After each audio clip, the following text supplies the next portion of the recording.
Itang Promdi. DA magpapatupad ng MSRP sa baboy at carrots simula bukas. Balitang Promdi. Militar at mga rebelding NPA nagkasagupa sa Samar, 2 sundalo ang patay. Balitang Promdi. Alice Go ililipat na sa Women's Correctional sa Mandaluyong ngayong linggo. Balitang Promdi. Yan ang ulo ng ating mga balita. Kasama niyo po ang inyong lingkod, Kisas Habson. Para sa DZRH, una sa Pilipinas, una sa Pilipino.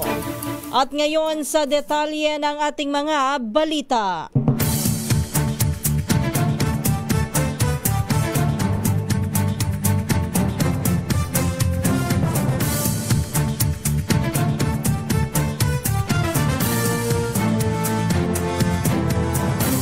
Unahin natin ang ulat panahon. Mahigpit pa rin tinututukan ng DOST Pag-asa ang Low Pressure Area o LPA na nasa loob na ng Philippine Area of Responsibility o PAR. Sa pinakahuling monitoring ng ahensya, binanggit nito na mataas ang tsansa ng naturang LPA na maging bagyo sa loob ng 24 oras at tatawagin sa pangalang Wilma. Huling namataan ng LPA sa layong 1,075 kilometro sa silangan ng southeastern Luzon.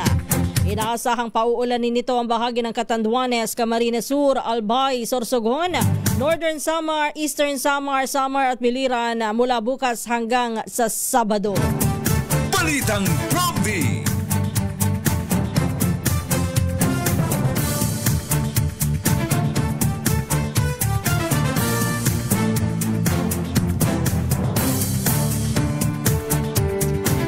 Samantala, nagbitiw na si dating DPWH Secretary Rogelio Singson bilang miyembro ng Independent Commission for Infrastructure o ICI. Kinumpirma ni ICI Chairman Andres Reyes Jr. ang resignation ni Singson na magiging epektibo sa December 15. Pero ayon kay Reyes, maaari pa itong ma-extend hanggang sa katapusan ng 2025 o sa December 31. Sabi ni Reyes, tinukoy na kadahilanan ni Singson sa kanyang pagbibitiw sa ICI ay ang kanyang edad at ang stressful na trabaho. Sa ngayon ay inaantabayanan pa nila ang pagtanggap ng palasyo sa resignation ni Singson, gayon din kung sino ang maipapalit sa kanya sa posisyon. Si Singson ang pangalawang opisyal na umalis sa komisyon matapos ang pag-atras noon ni Baguio City Mayor Benjamin Magalong. Balitang Promdi. Sa kaugnay pa ring balita,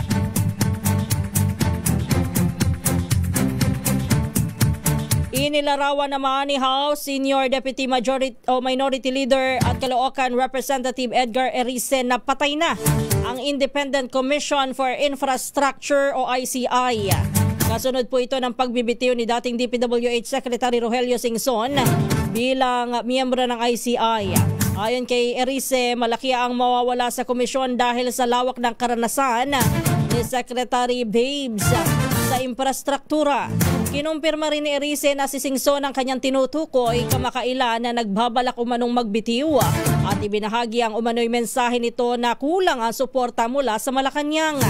Ayon sa kanya, sinabi ng dating DPWH Chief na hindi niya ipapahamak ang sarili at ang kanyang pamilya para lamang lutasin ang problema ng palasyo. Tinawag di umano ni Singson ang ICI na punching bag dahil sa batikos na natatanggap ng komisyon lalo na sa mga investigasyon nito sa flood control projects. Kiit ni Erice, matagal nang isinusulong ni Singson ang pagbibigay po sa ICI ng contempt power at immunity. Muli ding nanawagan si Erice na gawing urgent ng Malacanang ang panukalang batas na mag-i-institutionalize sa ICI. Anya, hanggat walang batas ay hindi tunay na independent ang komisyon at mananatili itong ordinaryong investigative body ng Malacanang. Balitang Promdi. Kabilang ho sa nagsusulong ng panukala para i-institutionalize, palakasin ang ICI at bigyan ito ng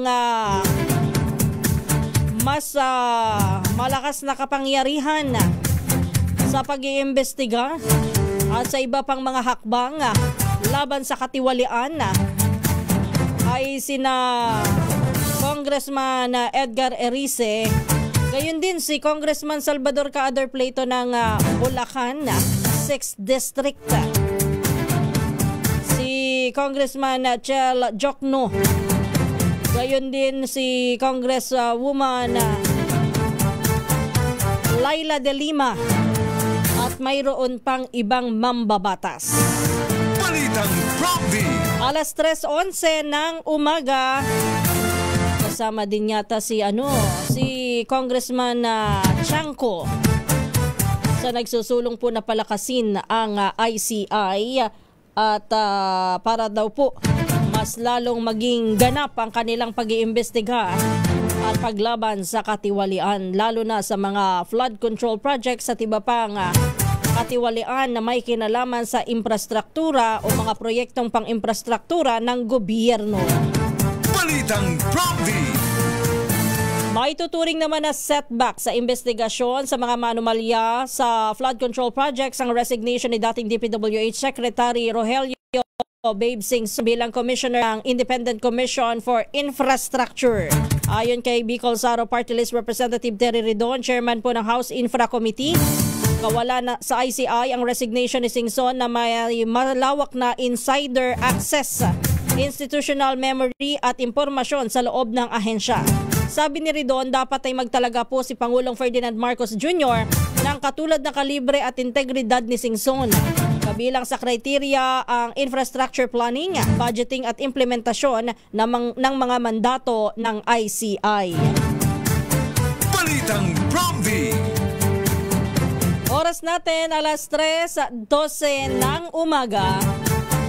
Puntahan nga muna natin ang mga balita mula sa probinsya. Unahin natin ang Pangasinan. Standby Freddy. 49 anyos na magsasaka arestado naman matapos na walang habas na nagpaputok ng baril habang nakikipag-inuman sa Mabini, Pangasinan. Ibalita mo yan, go ahead, RH38, Freddy Fajardo. Nasa likod nga ng Rias na bakal ng Mabini Police Station ang suspect na isang 49 anyos na magsasaka na residente ng barangay Tagudin ng nasabing bayan. Batay sa ulat ni Mabini Chief of Police Major Jade Magcaraig na nakarating sa tanggapan ni Provincial Director Colonel Arbil Mercolio, alas 6 ng gabi nagresponde ang kanyang mga tauhan sa reported na indiscriminate firing at naabutan pang suspect na nakikipag-inuman at ng ibado search na kumpiska sa kanyang baywang ang isang caliber 45 na baril, Colt Mark 14 Series 80 government model, walang serial number, nakargado ng isang magasin na may 6 na bala. Sa investigasyon, nabatid na nakikipag-inuman ng suspect ng walang sabi-sabi, bigla itong naglabas ng baril at 2 beses nagpaputok pababa. Na-recover ang 2 tingga at isang basyo ng nasabing baril. Kasong indiscriminate firing at paglabag sa Republic Act 10591, illegal possession of firearms and ammunition ang kinakaharap ngayon ng suspect. Mula sa Action Radio Pangasinan, ito si Freddy Fajardo, RH38, nag-uulat para sa DCRH, una sa Pilipinas, una sa Pilipino. Balitang Prompty. Pakakasuhan naman ng ICI sa Ombudsman sina dating Senador Bong Revilla, Carlo Aguilar at iba pang mga individual. Ayon kay Chairman Andy Reyes, kabilang sa inirekomenda nilang asunto ang direct o indirect bribery, corruption of public officials at plunder. Irerekomenda rin ng Commission for Further Investigative Review at Case Build-up ang 4 na dati at kasalukuyang senadora, kabilang na sina Chis Escudero, Nancy Binay, Grace Poe at Mark Villar. Balitang Prompty. Pumayag naman si Pasig City Lone District Representative Roman Romulo na isa publiko ang isusumiti niyang affidavit sa Commission for Infrastructure sa kabila ng inaprobahang executive session. Ayon kay Romulo, wala siyang problema na isa publiko ang affidavit dahil isa ito sa mga public document. Idiniin pa ng kongresista na voluntaryo siyang humarap sa ICI at wala siyang isinumiting liham o na humihiling ng executive session. At ito po kahapon lamang niya in-invoke. Nangako naman si Executive Director Attorney Brian Hosaka na bibigyan ng kopya ng affidavit ang media oras na magsumite si Romulo. Balitang Prompty. Sa Samantala, 2 opisyal ng Department of Public Works and Highways ang sinibak ni Secretary Vince Dizon dahil umano sa pagkakaugnay nila sa ilang kontratista. Kabilang sa mga tinanggal ay isang Assistant Secretary ng DPWH habang ang isa naman ay Director 4 ng ahensya.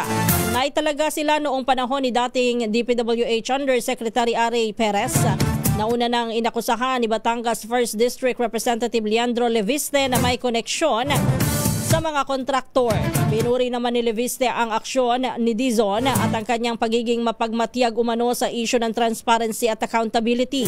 Tiniyak din niya nito na committed ang ahensya sa pagpapatupad ng reforma at pagtiyak na ang proyekto ay makararating sa mga lugar na higit na nangangailangan. Balitang Prompty. Samantala, puntahan natin ang Central Luzon. Standby Danny.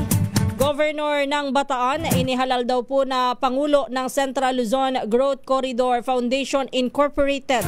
Ibalita mo yan na Reach 37, Danny Kumilang. Balitang Prompty. Pati na mainit ang pagbati ang pamalang palalawigan ng Bataan kay Governor Jose Enrique Joet Garcia III matapos siyang mahalal bilang Pangulo ng Central Luzon Grow Corridor Foundation Incorporated, CLGCFI, para sa taong 2026. Ang CLGCFI ay isang matatag na samahan ng mga lalawigan, lungsod at pangunahing ahensya ng pamahalaan sa Gitnang Luzon na nakatuon sa pagpapalakas ng regional competitiveness, pagpapadali ng pamumuhunan at pagtataguyod ng maayos at makatugmang pag-unlad pang-ekonomiya sa buong rehiyon. Sa pamamagitan ng mga programa nito, patuloy nitong hinuhubog ang paglago at sigla ng mga komunidad sa Central Luzon. Kaugnay nito, inaasahan ang mas pinatibay na pagtutulungan at pagbubunsod ng mga makabuluhang inisyatiba sa ilalim ng pamumuno, malinaw na bisyon at pagdudulog ni Governor Jose Garcia na tiyak na mag-aangat para sa ekonomiyang panrehiyon sa darating na taon. Isang pagpupugay na inspiradong liderato at patuloy na pag-unlad para sa Gitnang Luzon. Danny Kumilang, RS37 DCRH, una sa Pilipinas, una sa Pilipino. Balitang Prompty.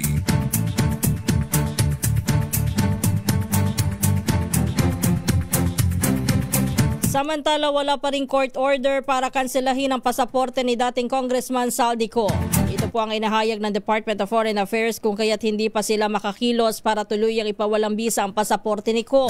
Sa ilalim po ng New Passport Law, otorisado ang DFA na kanselahin ang pasaporte ni Ko oras na matanggap ang kautusan ng korte tungkol dito.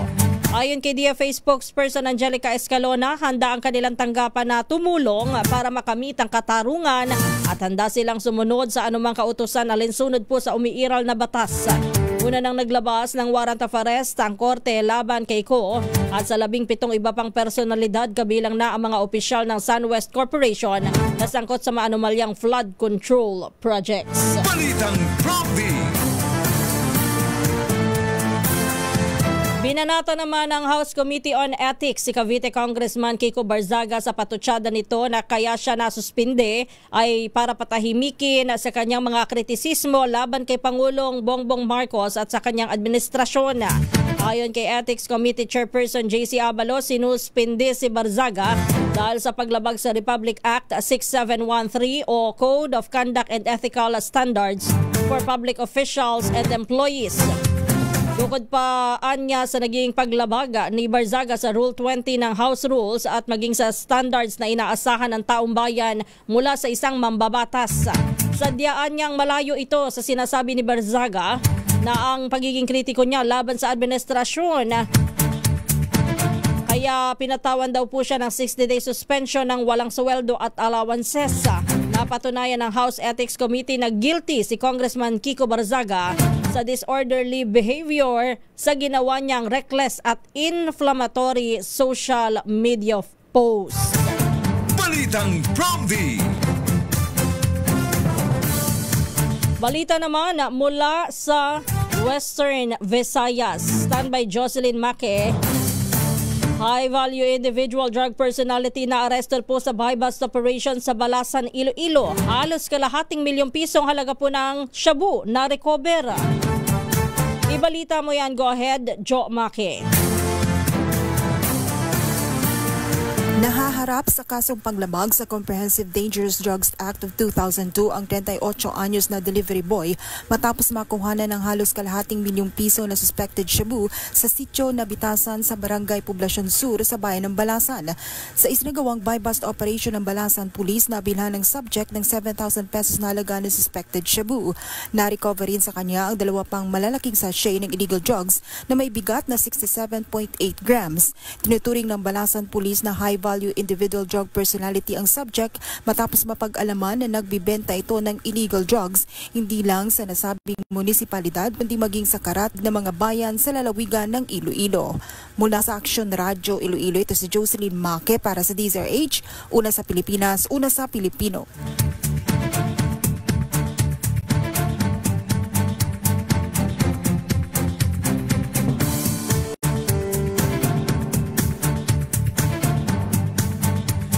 Samantala, bukas naman si Pangulong Bongbong Marcos na makipagdialogo kahit kanino kabilang na kina Vice President Sara Duterte para sa kapakanan po ng ating bansa. Yan po ang naging pahayag ng Presidential Communications Secretary na si Dave Gomez sa gitna po ng patuloy na political tension kaugnay ng flood control scandal. Ayon kay Gomez, ilang ulit nang binigyan diin ng Pangulo ang pagiging bukas niya sa anumang pag-uusap na makatutulong sa national interest. Tiniyak din ni Gomez na nananatiling prioridad po ng administrasyon ng investigasyon sa controversial na flood control projects. Anya, nananatiling steady and focused ang trabaho po ng palasyo at ng Pangulo at hindi ito titigil kahit sa gitna ng ingay politika. Balitang Promdi. Sa iba pa nating mga balita, may aasahan namang pagtaas sa sahod ang mga sundalo at uniform personnel sa susunod na taon.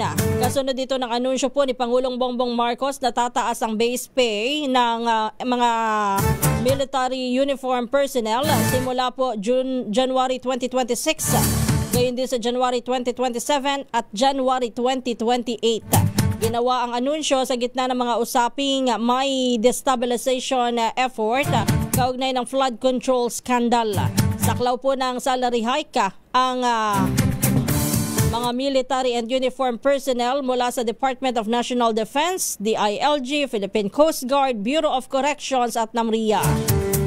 Magkakaroon din ng 350 pesos daily subsistence allowance ang lahat ng MUP simula January 1, 2026. Binigyan din ng Pangulo ang malaking papel ng military at pulis sa pagpapanatili ng seguridad at pagtugon sa mga kalamidad sa bansa. Kasabay po ng pagtaas ng sahod, otomatiko din na tataas ang pensyon ng mga retiradong militar at uniform personnel. Balitang Promdi. Samantala, 2 sundalo naman ang nasawi sa nangyaring bakbakan sa San Jose de Buan sa Samar. Ayon sa Police Regional Office sa Eastern Visayas, isang grupo ng NPA ang nakasagupa po ng tropa ng Army sa barangay Babaklayon. Dakong 1:32 ng madaling araw. Rumisponde ang puwersa ng 46th Infantry Battalion matapos na matanggap ang impormasyon na ilang armadong kalalakihan ang namataan sa naturang lugar. Humantong ang eksena sa engkwentro na nagresulta po sa pagkasawi ng 2 miyembro ng Army. Tikom pa ang bibig ng hukbong katihan sa pangyayari habang nagpapatuloy pa ang hot pursuit operation ng kanilang mga katropa. Balitang Promdi.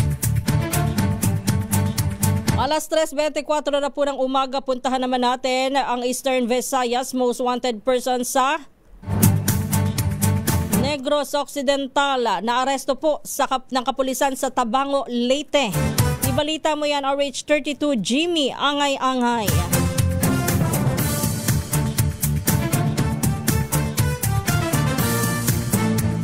Most wanted person sa Negros Occidental na aresto ng kapulisan sa bayan ng Tabango, Leyte.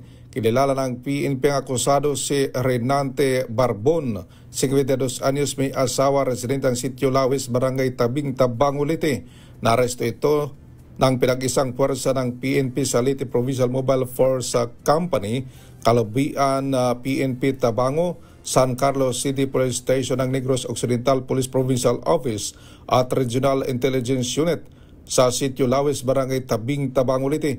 Ang akusado may kinarap na kaso na panggagahasa na inisyo ng Regional Trial Court Branch 58 San Carlos City, Negros Occidental na walang piyansa na nirekomenda ang korte para sa pansamantalang kalayaan.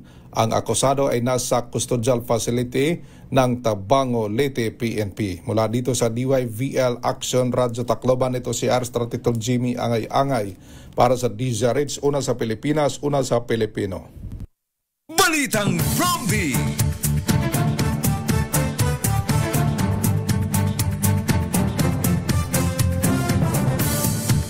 Ibinasura naman ng Court of Appeals ang petisyon ni dating Negros Oriental Congressman Arnie Teves Jr. na baligtarin ang desisyon ng Anti-Terrorism Council na nagdeklara sa kanya at sa kanyang grupo bilang mga terorista. Sa 65 pahinang ruling ng CA 9th Division na may petsang November 26, sinabi po ng korte na hindi nagkaroon ng grave abuse of discretion ang ATC at tama po ang proseso ng pagdedeklara.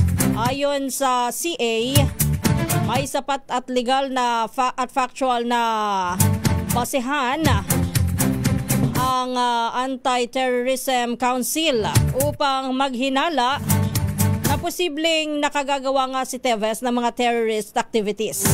Ang deklarasyon ng ATC ay nagugat sa pagkakadawit ni Teves sa pagpatay kay Governor Roel Degamo at sa umano'y operasyon ng tinawag na Teves Terrorist Group. Tinangka ni Teves na questionin ang resolusyon, ngunit iginiit po ng CA na sa ilalim po ng Anti-Terrorism Act, probable cause lamang ang kailangan para sa designation. Kabilang sa mga ebidensya na ginamit ang sworn statement, CCTV footage, pagdinig sa Senado at iba pang kaso na isinampalaban kay Teves, kabilang na ang illegal possession of firearms. Ginamit din pong ebidensya ang testimonya ng isang lalaki na inaming kasama umano sa grupong pumatay sa 3 tao noong 2019 dahil po sa utos ni Teves. Tinukoy din ng CA na ang serye po ng pagpatay sa Negros Oriental, lalo na ang Pamplona Massacre na naglalayon po ay manakot at makaapekto sa pamahalaan at sa lokal na seguridad. Dagdag pa ng korte, hindi naman kailangan ng malawakang pag-atake o mass casualties para maituring po na isang terorismo ang nangyari.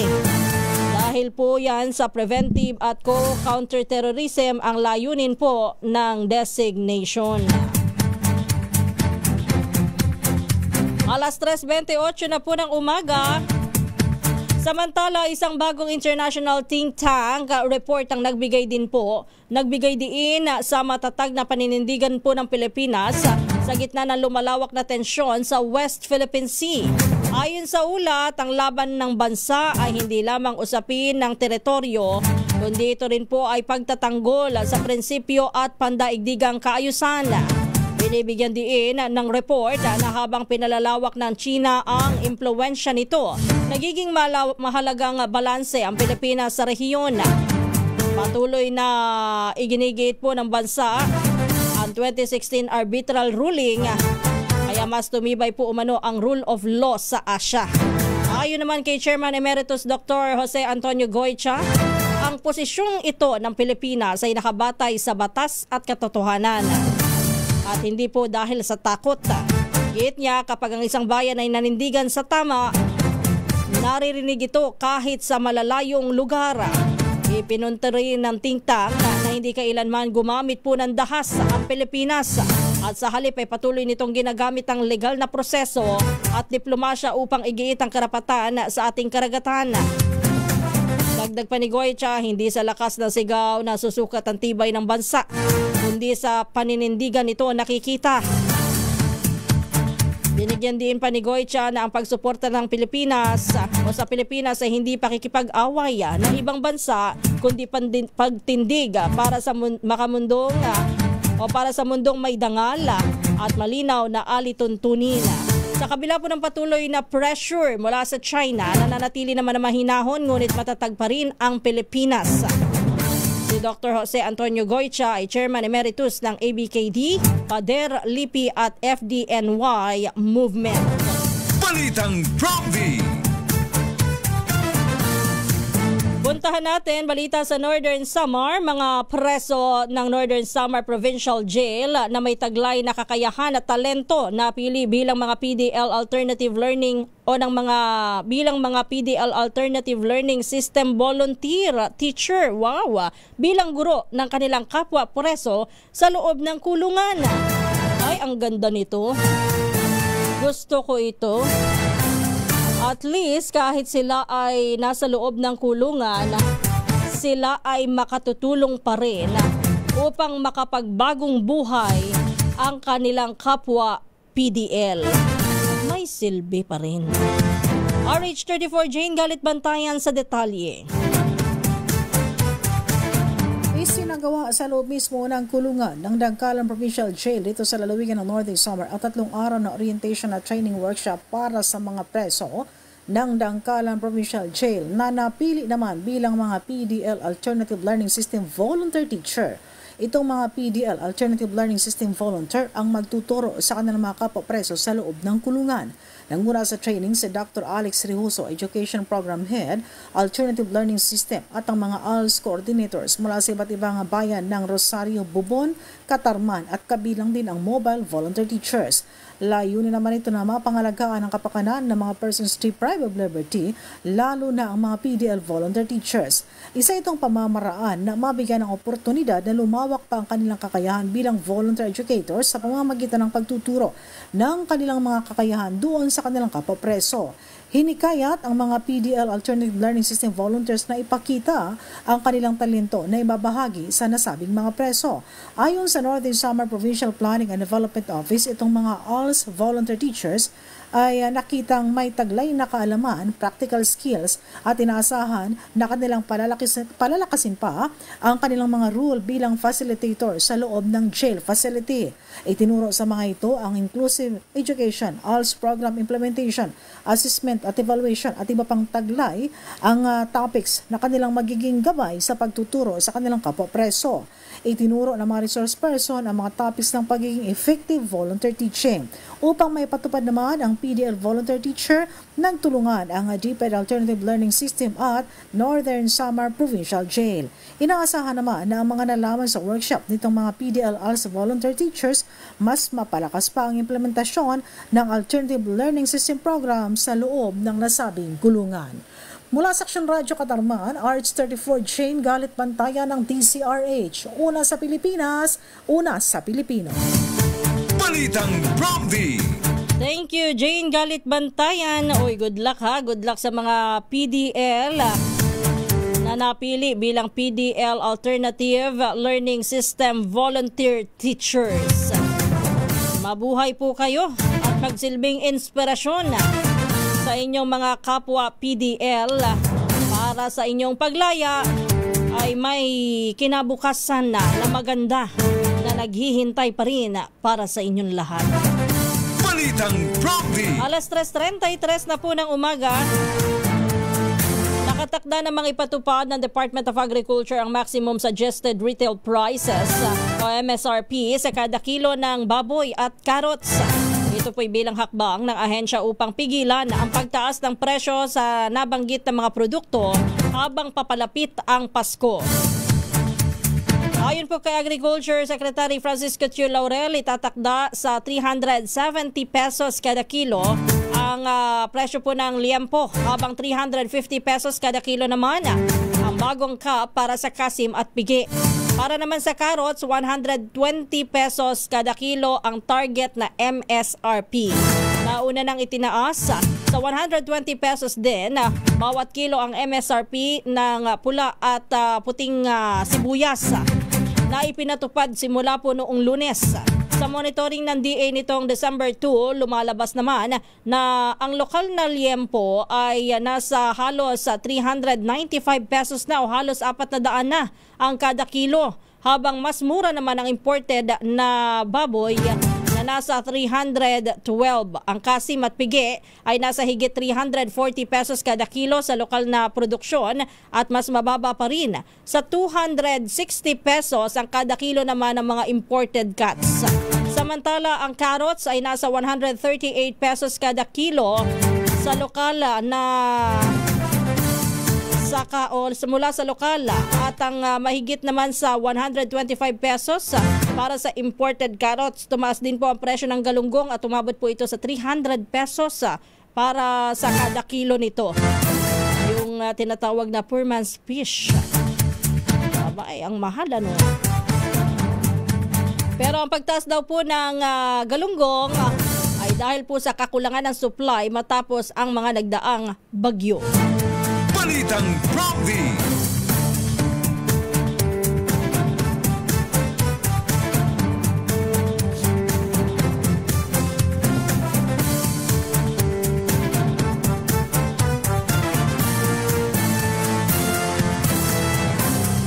Ililipat sa correctional institution sa Mandaluyong City ngayong linggo mula sa Pasig City Jail si dating Bambantarlac Mayor Alice Guo.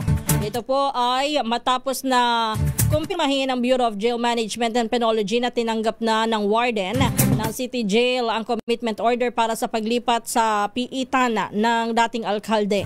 Sinabi ni BJMP spokesperson Jail Superintendent J. Rex Bustinera na hinahanda na lamang ang pagsasailalim kay Guo sa medical at laboratory test bago siya i-transfer sa correctional institution for women. Nauna nang tinanggihan ng Pasig RTC Branch 167 ang kahilingan po ng panig ni Guo na siya ay manatili na lamang sa Pasig City Jail Female Dormitory. Ang dating alkalde ng Bambantarlac ay na-convict sa kasong qualified human trafficking dahil sa Pogo Hub sa naturang bayan. Balitang Prompty.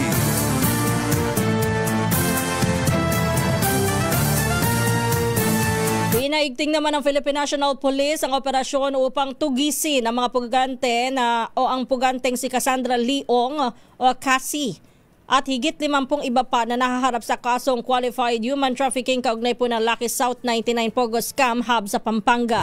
Ayon kay Acting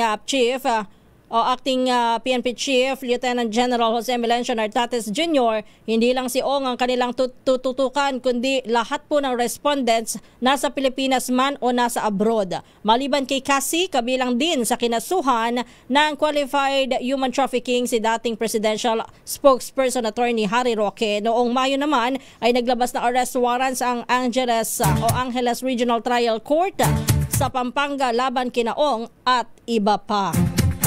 Balitang Prompty.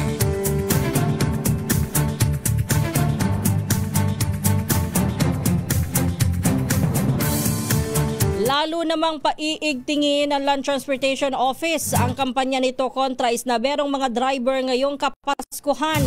Bonsod nito ay nagbabala po si LTO Chief Assistant Secretary Marcos Lacanilao sa mga abusadong driver na nang iisnab at nagpapataw ng malaking singil sa pasahe sa holiday season. Ang tawag sa amin dyan ay nananaga ng pamasahe at namimili. Hindi po nang iisnab, namimili. Idiniin po nila Lacanilao na mahigpit na ipinagbabawal sa batas ang pangiisnab sa mga pasahero at pagsingil ng malaki na lagpas pa sa itinakda ng batas sa transportasyon. Tiniyak naman ng hepe ng LTO na magpapakalat sila ng mga tauhan sa iba't ibang lugar, lalo na sa mga mall at terminal para hulihin ang mga abusadong driver.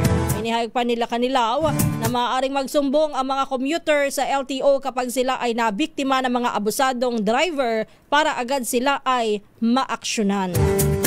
Balitang Prompty. Pero sana ho do sa mga ordinaryong mamamayan sa LTO ho malaman namin kung paano ba mabilis na pwede ho ba sa 911 kami magsumbong halimbawa? Mabilis nyo rin hubang maaaksyonan halimbawa sa 911 na lang kami magsumbong para kaagad-agad.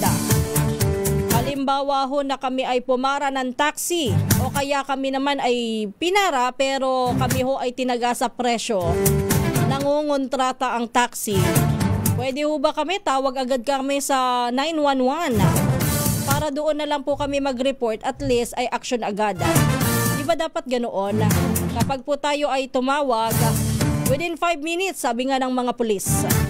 Sa PNP ay nasa 5 minutes pero sabi ho ni dating PNP Chief General ano nga pangalan nun si General bago kay Nartates? ba ho ngayon ay kaya na daw ho na ang response time daw po ng mga pulis kaya na ng 3 to 5 minutes. Sana ho ay napanatili yun. Balitang Bromby. Sa ilalim ng pamumuno ni Lieutenant General Nartates. Balitang Bromby. Oras natin, alas 3:40 na po ng umaga. Diyan na po nagtatapos ang ating balitaan dito po sa Balitang Bromby. Tayo ho ay dadako na sa pangalawang bahagi naman ng ating programa. Balitang Bromby.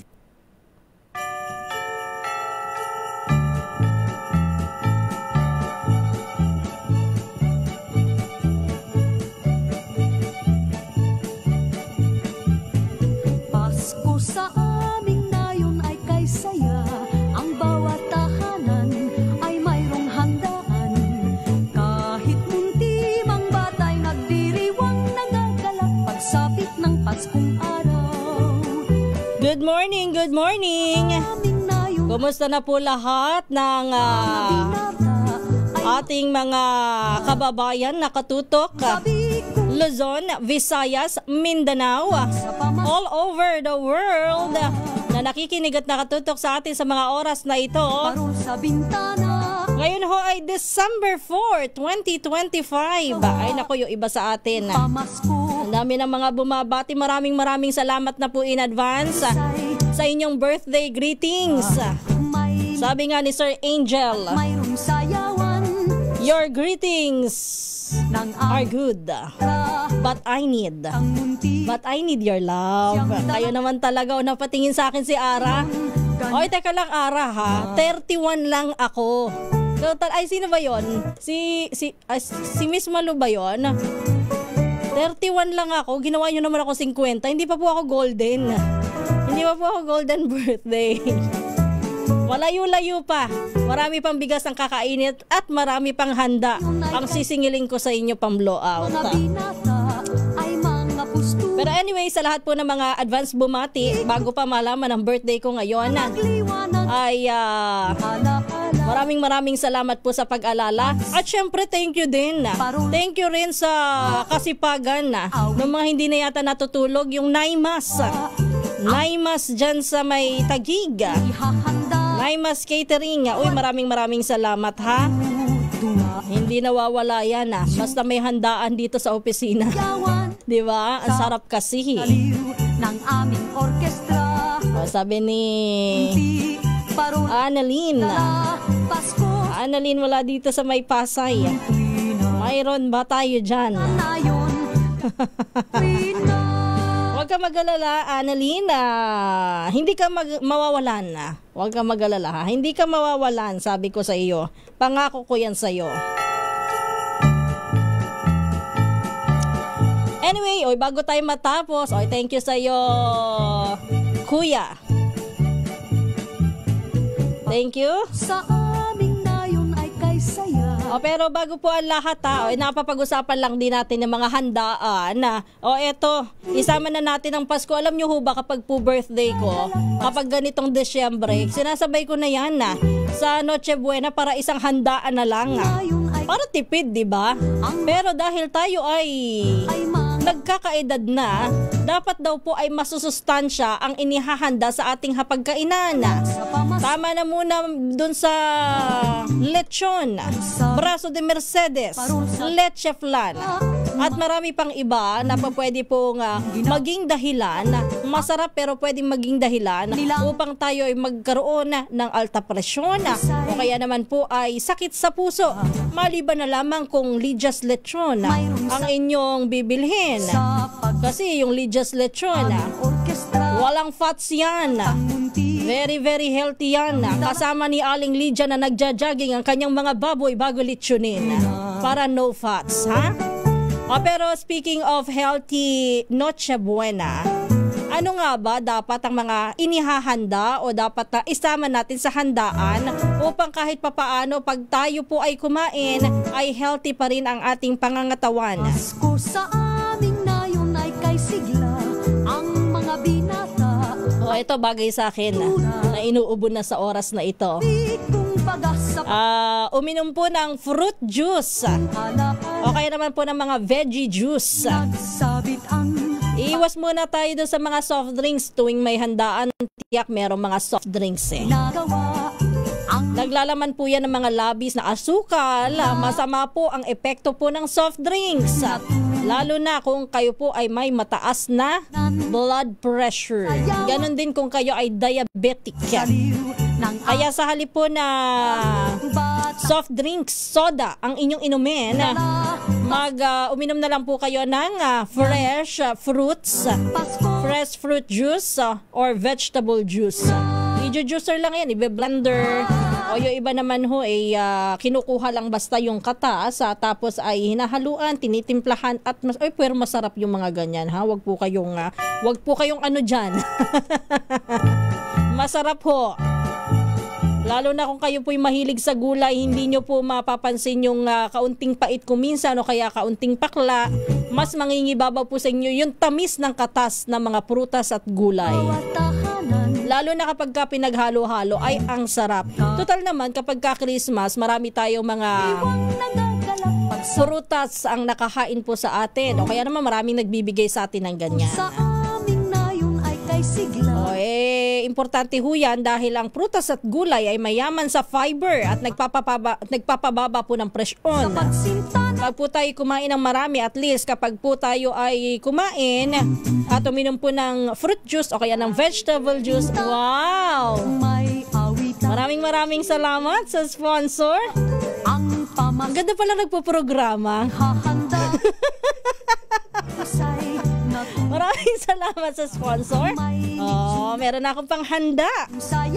Huwag kayong mag-alala, hindi po kayo mawawalan. Thank you, Tita Ems. Yan ang aking aming mother dear na hindi kami pinapabayaan na maging malungkot kapag birthday namin. Syempre, thank you kay Sir Angel. Thank you, Mr. Filemon Mamuad. Maraming salamat sa pagbati.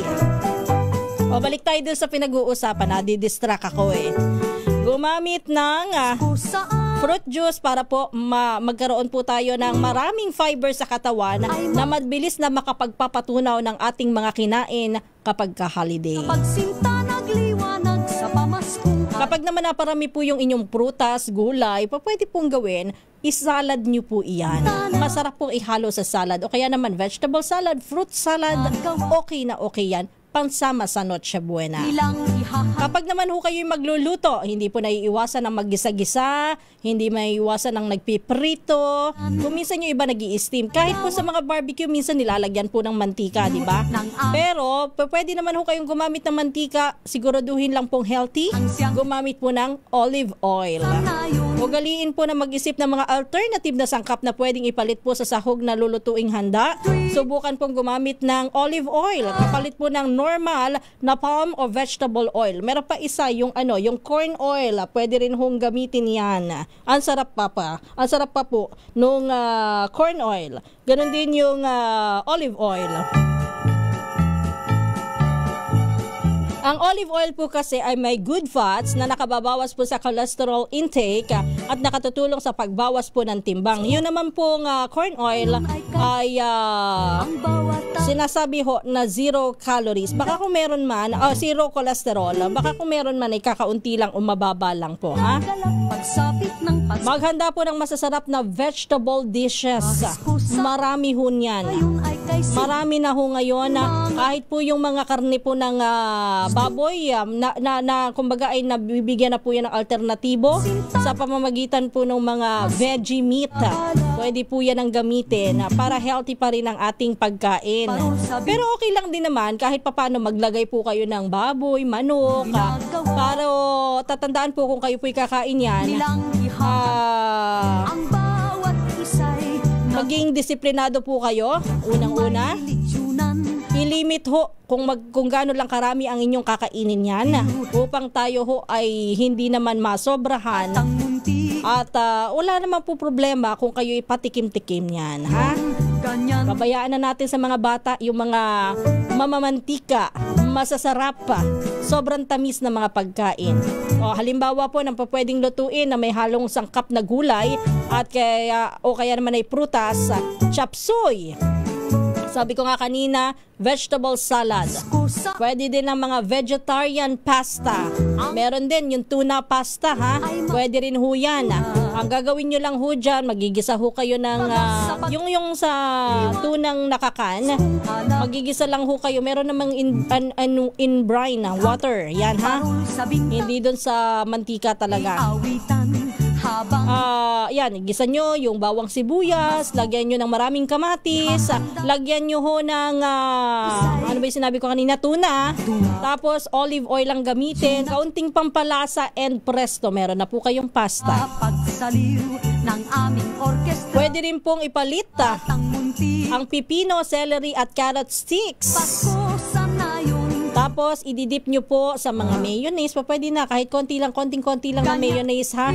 Ganyan po yung ginagawa ng iba pampapak, pang merienda, pepino. Hinihiwa na parang french fries. Ganon din po yung celery. Ganon din yung carrot. Ginagawa pong carrot sticks. At saka, yan po ang lalantakan at papapakin. Healthy na, masarap pa. Pwede rin po sa halip na magluto ng meatballs, magluto ng Oy, teka, hindi ko alam to. Hindi ko nababanggitin sa inyo, hindi ko alam eh. Ano pa yung falafel? Gawa daw po yan sa dinurog na garbanzos. Okay. Idisiplina rin nga po ang inyong sarili. Hindi masama pong mag-celebrate tuwing Pasko, pero pigilan po ang sarili sa pagkain nga ng madami. Eat in moderation, sabi nga, ha? Maaaring tumikim-tikim katulad ng nabanggit natin kanina, pero huwag sosobra. At pagkatapos pong kumain, siguraduhin bukas po kayo ay magwo-workout. Hindi kailangan na kayo mag-enroll sa mga gym, kundi kayo maglakad-lakad lang sa inyong kapaligiran, batiin ng Merry Christmas, Happy New Year, Happy Holidays ang inyong mga kapitbahay habang kayo naglalakad-lakad sa inyong barangay. Healthy po yan para sa inyo, ha? O yan ang ilan sa mga tips na pwede nating ibigay sa inyo ngayon. Sana po ay may natutunan tayo at may naitulong po ako sa inyo habang kayo po ay nag-iisip ng mga panghanda sa halagang 500 pesos. Hindi, joke lang. Kung hanggat kayo po ay nag-iisip ng mga panghanda habang nalalapit po ang Kapaskuhan. Sa mga susunod na araw, magbibigay po rin tayo ng mga tips na may kinalaman sa ating sineselebrate ngayong buwan ito ng Desyembre. Kaya antabayanan nyo po ang mga susunod nating tips dito po sa Balitang Promdi. Anyway, oras na para sa ating mga pagbati, pero wag naman ho magtatampo yung yung hindi ko po mababasa, tambak na ho ang aking mensahe dito.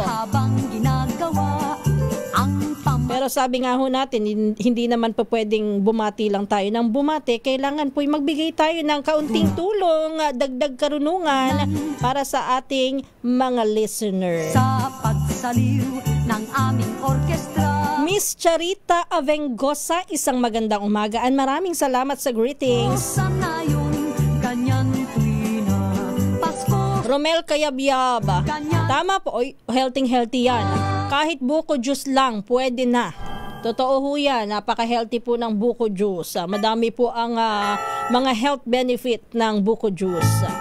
Pero yung hindi tinitimpla, tsaka yung hindi yung hindi yung nabibili sa mga process na, yung talagang galing po sa tinipak na buko, tapos ay kukunin nyo ho yung sabaw, tapos ay malauhog ang mismong laman ng buko. Ay nako, ang sarap ho niyan, ha? Lagyan ng konting ice, yung iba naman ayaw ng ice, okay lang din, masarap, manamis-namis at healthy pa. Benz Kamantige, magandang umaga. Richard Sumugat, magandang umaga. Maraming salamat. Celso Areglado Cosico, Ray Borile, Vernilo Sianosa, yan, ha? Cesar Lagco, Sa bintana, may awitan habang Cesar Lagco, kapag lang wala si Tita Morley tsaka si Tita Gorgie yun. ihahanda. Ayan nyo, sa mga susunod yan, ha? Mapapalitan na namin si Gorgie at tsaka si Morley. Kami ni Tito Louie. Sa pagsaliw ng aming orkestra, Sa iba pa nating mga pagbati, Revelito Magallones, Echo Ferds Moises. Happy listening din po kina Ferds, Alma Elis Diaz, Moises at aking misis na si Alma Gregorio Diaz. Diyan sa Pinili, San Jose City, Nueva Ecija, maraming salamat.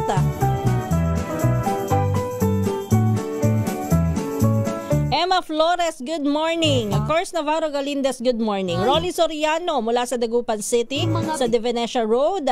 Ted Nevia, Pinto Angelina, maraming salamat. Ganon din ho ang ating pagbati kay Ringo Placides.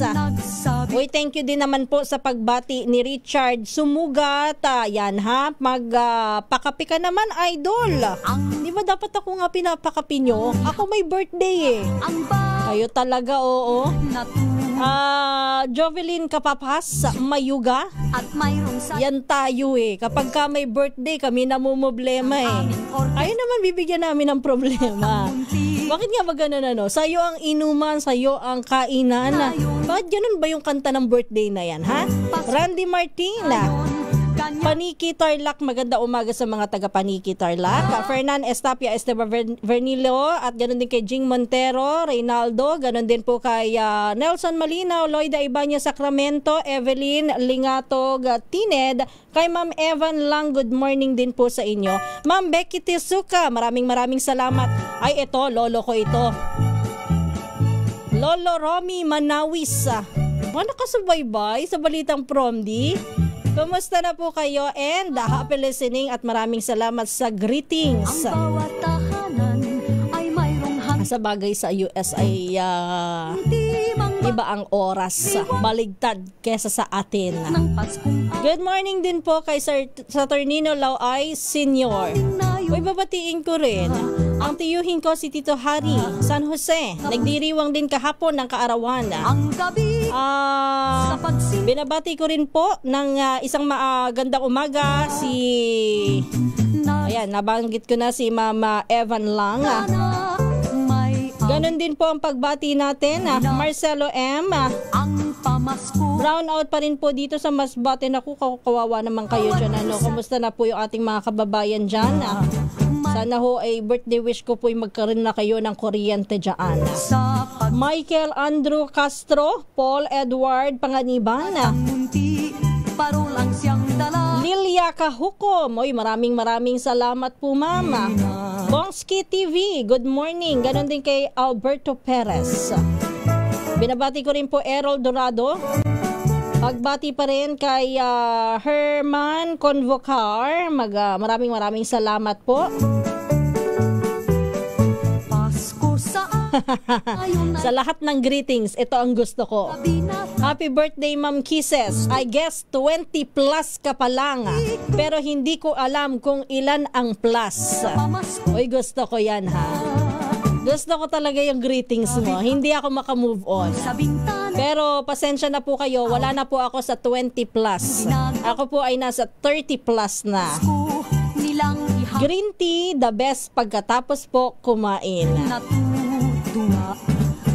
At Miss Ara, binabati ka dito ni Course Navarro Galindez.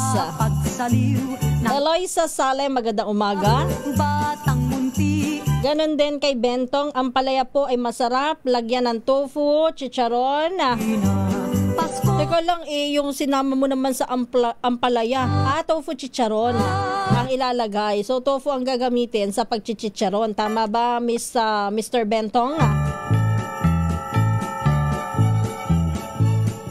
Pero wag na ho yung spam. Yun na lang, yung tofu na lang. Susubukan ko yun, ha? Goya, tawag nila sa ampalaya ay green gold. San po yun? Loisa Lee, good morning. Ganon din po pagbati natin kay fruit juice ako, tapos nagpapa-blood test, tumaas sa sugar ko. Ay, kapag ka kasi fruit juice, alamin nyo ho muna kung ano yung sugar content po ng inyong gagamitin po sa pag-fruit juice. Yung pala, nalimutan natin, buti sinabi mo, Jam, ha? Kapag po kayo mag-fruit juice, lalo na kung kayo ay diabetic, alamin nyo kung ano nararapat sa inyo na hindi naman mataas ang sugar content. Renato Abad, good morning. At may George Di Maano. pagsaliw ng aming Ma'am Kise, sa sobrang hilig ko sa matamis, tumaas po ang diabetes ko dahilan sa pagkasira ng kidney. Ayan, kaya sabi nga natin, eat moderately. At saka titingnan nyo po lagi kung ano po yung mga kinakain nyo, yung sugar content, calories. Yan ha, importante ho yan. Huwag nating nilalanglang yan. Minsan pinapadaan natin. Yan po ang dahilan kung bakit doon sa mga binibili natin ay merong mga nakalagay po na ano yan, yung mga health content, diet content. Yan po yan, ha? ay mga Hindi lang yan basta i-display dyan. Yan po ay i-display para basahin. Mahalaga po ang impormasyon dyan. liwanag sa pamaskong alaala. Sa lahat po ng mga bumati, nako hindi ko po maisa-isa lahat po kayo, pero maraming salamat. Well appreciated ko po ang inyong lahat ng mga pag-alala. At Ihahanda ang bawat maraming salamat syempre sa DZRH News Family. Muli po, ito po ang inyong lingkod, Kisas Habson. Papaalam na po tayo. Ito po ang balitang From D hanggang bukas po muli. At susunod naman si Kong Angel Palmores at magandang umaga Pilipinas. Oras po natin, eksakto en punto, alas 4 na ng umaga. Good morning and happy Thursday.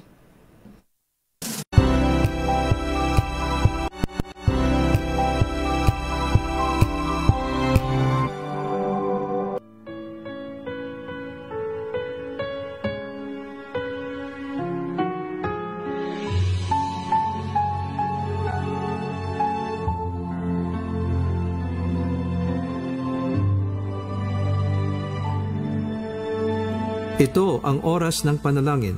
Panalangin para sa edukasyon, siyensya at teknolohiya. Ang mga petisyon na nilalaman ng panalangin ito ay hinango sa mga katuruan ng salita ng Diyos, ang Biblia. Ang salita ng Diyos mula sa mga kawikaan, 9, talatang 10 hanggang 12.